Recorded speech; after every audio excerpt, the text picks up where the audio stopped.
Good day, all pet matters. Today we're going to comb our pet dog before giving her a bath. Okay?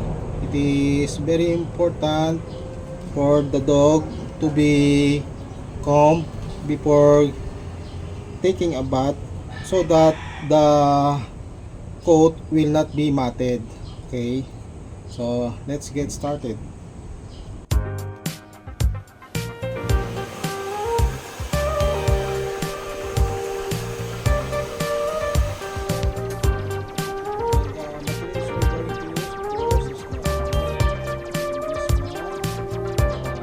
Stay calm.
We have to be very gentle for this kind of small dog because they can get easily stressed.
matted coat, we need to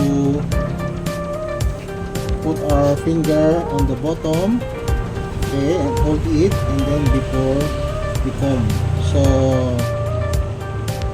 we will not hurt the puppy.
Puppy is a 3.5-month-old Bichon female Frise.